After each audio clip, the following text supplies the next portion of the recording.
This video is sponsored by Squarespace. In this episode of Smackdown, I'm taking a look at the new Wacom One and the new Huion Kamvas 13. They have a lot in common, but which one of these is gonna get out of a chokehold?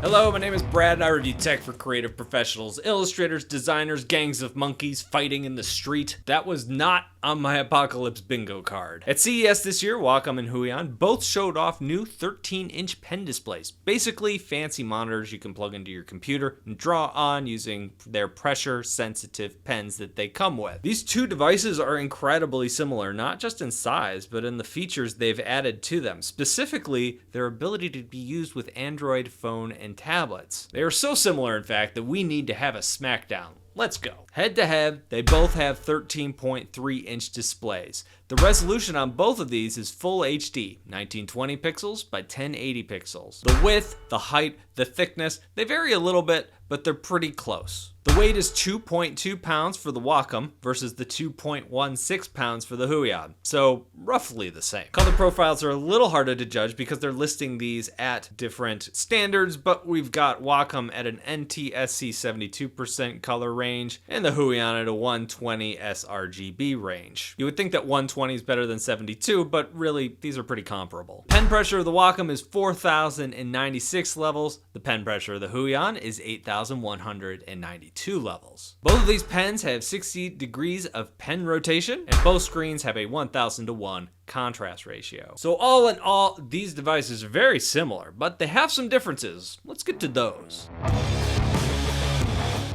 First up, we've got the pen pressure. And what about that? Huion's got twice as much. Well, I don't think that's such a big deal. How much pen pressure you get into a pen doesn't necessarily tell you how that pen performs. What is a big deal here is that this is not Wacom's Pro Pen 2 that comes with all of their other pen displays. Instead, this is the same pen technology that Wacom licenses out to other tablet companies and manufacturers to use in their devices. So when you see a pen that comes with the Samsung phone or tablet, for example, that's actually using Wacom's technology under the hood. And the pen that's in the Wacom One is the same thing. In fact, you could take that pen and draw on an Android device if it's pen compatible. Now, even though I don't like it quite as much as the Pro Pen 2, it's still really good. Huion, on the other hand, has cleaned up a lot of the problems they've had with their pens in the past. Both of these devices have a little bit of line hooking when you're drawing faster lines, but if you're looking for steady, smooth lines with no wave or no jitter, both perform extremely well, and I personally would have killed for this 3 years ago. And that's good news, because the number one thing you want in a drawing tablet is the ability to draw. Both of these do this very well. So the winner of this round goes to Huion. I guess this is really close to a tie. You can't go wrong with either, but I'm gonna give the Huion a little bit of an edge here.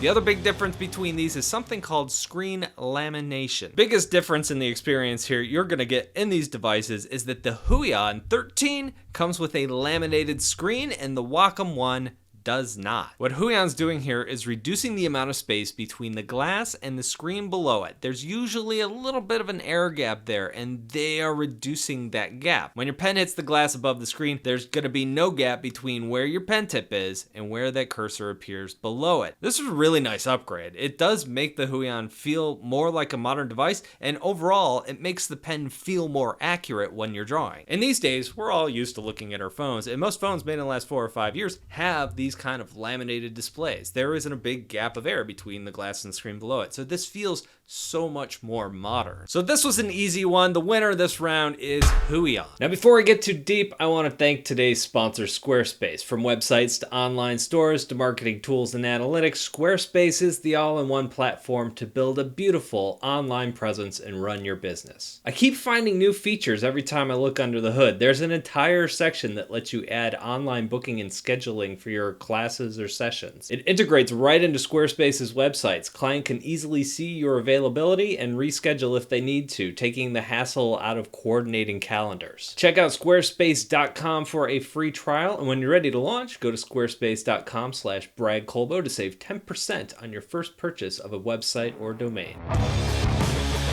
Next up, we got to talk about the stand. The Wacom One doesn't come with a stand per se, but instead it has 2 feet that you can pull out of the back and set up on an angle. That angle is about 19 degrees. It's pretty comfortable for me personally, but If you want it to be a little bit higher, you're going to find this to be limiting, and you're probably going to want to purchase an adjustable stand separately. The Huion doesn't come with a stand either. It can be added on for another $25 if you're ordering from Huion's website. Something worth pointing out is that many of the displays, by the time they come over to the States and they're listed on Amazon for you to buy, are probably going to have the stand packed in. So if you're looking at another website that's not Huion's and looking to buy one of these, check those details to see if the stand comes with it. The stand that mine came with isn't too bad. You can set it at a couple different angles, not a ton of variation here, but I found that all the angles were pretty comfortable, and overall, I like the stand. It was pretty good. This is a toss-up. I'm not sure who to give it to. I think by a hair, I'm gonna give it to Wacom, because the Huion isn't guaranteed to have the stand,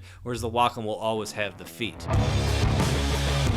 The next category is shortcut keys. Oh, we have a winner already. It's Huion, because they actually have shortcut keys. That was too easy. Wacom's been removing these from their pen displays the last couple years, and on their high-end Pro models, I don't really mind so much because the Express Key remote comes packed in. I love those remotes. You can place them anywhere, move them around. It's really convenient, but that remote is also really expensive. Right now, you can pick one up for about $100, and they don't pack those in with these less expensive displays. Some people don't care. Personally, I'm a big fan of the shortcut keys. It's just easier than keeping track of your keyboard over here and your drawing display over here and shuffling between the two. It also helps that the Huion keys are totally customizable. Now, on the Kamvas 13, there aren't a ton of them here, but they work well. They're shortcut keys. You could set them to zooming, change brush sizes, anything you can think of. So that award goes to, okay, I already announced it. It was Huion.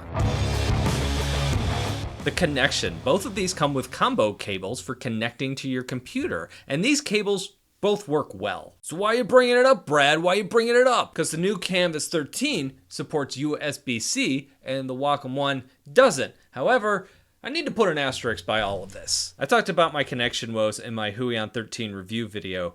Basically, the USB-C port is not flush with the side of the device, but it's sunk in a little bit. So most USB-C cables, or the 6 that I personally own, were all too wide to fit in there, except for one. But that brought up a different problem, because not all USB-C cables actually can transfer data and power at the same rate, which means you need a higher end cable in order to run this thing, and the one cable that actually fit wasn't powerful enough to actually run the display. I bought a brand new cable looking online hoping that it would fit in my device. That one was too wide too. I ended up taking some sandpaper to it, and that's how I solved that problem. I like the idea. Most new laptops are coming with USB-C ports, and being able to have one cord makes the Huion Kamvas 13 slightly more portable. I mean, it's small enough that you can fit it in the bag. If you need one cord and you don't have to worry about plugging it into a power supply or anything like that, that's really convenient. But I think in the future they either need to pack in that USB-C cable that will fit and that will work properly, or there is no other or. They should just pack in the cable. So the winner here is, I guess it's Huion. All right, we're getting to the big one. How do these work on Android? So the big new feature on both of these is the ability to connect to Android phones or tablets and use these as a drawing display on those devices. Confession time, first time I used the Wacom One and I saw this Android connection thing, I thought, wow, this is really pretty cool. And I think I was a little bit blinded by just the newness of it and how unique it was. And I ended up overlooking many of the shortcomings. The second time I used it, I was less impressed because one, it just wasn't as novel. And by the third time I used it, I thought, I kind of hate this now. All right, so let's list out some of these issues. First, this doesn't work on all Android devices, only a handful of them. And those that it works on tend to be higher end, more expensive phones or tablet, and many of those already come with a pen. So the real question here is if you have a tablet that comes with a pen, why would you want to plug a second screen into it? Maybe the size? These are more comfortable to draw on than a relatively small phone screen. Two is that the connections are moody. You plug in the device and then you have to dig through the settings to turn on Samsung DeX. And for both of these, oftentimes I'll lose the signal. I just have to reconnect and dig through the settings again to reconnect to DeX. The connections I'm using are just unreliable. Neither of these devices comes with the cords that you need to connect them to Android. You have to bring your own, which, as I mentioned before in the connection settings, is not the easiest thing to do. This might be the reason why my connection keeps going out, at least on the Huion. In Wacom's case, there's a lot that can go wrong because I had to purchase a separate adapter in order to set this thing up. On top of that, the drawing apps are built for touch. So the basic things that you would do in an Android drawing app, like pinching and zooming to get to different areas of the drawing, yet you can't do that here because neither of these are touch tablets. And once you get over the novelty of this whole thing, it's kind of a frustrating experience. In fact, it's definitely a frustrating experience. And if you're looking at either of these and what you're really interested in are these Android features, I would say this year, hold off. Let's let this stuff mature a little bit and see if it gets better. So the winner of this category is, oh, I'm not declaring a winner.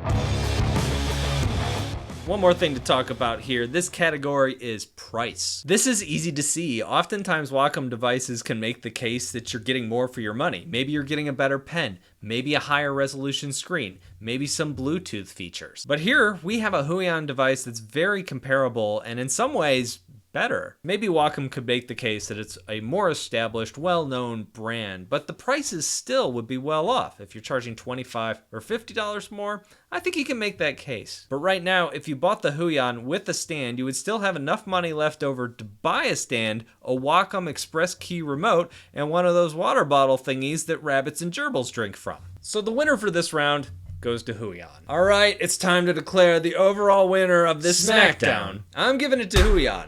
Why? Most of the folks who are going to be using this are going to be using it as a pen display that they connect to a laptop or a computer. They're not going to be paying attention to those Android features. It's significantly cheaper, the pen drawing quality is just as good, and you have amenities like the optional adjustable stand and the shortcut keys that are missing from the Wacom. At the end of the day, I think the big thing for me was the price that tipped it over. If there was a little bit of a price difference between these two, probably wouldn't matter too much. But there's a big one, and Huion's really improved their quality over the last couple years, and this is where it shows. So if you have any comments or questions or just want to check out the reviews of the other things that I've done, here you go. Thank you for watching, and I'll talk to you in a couple of days.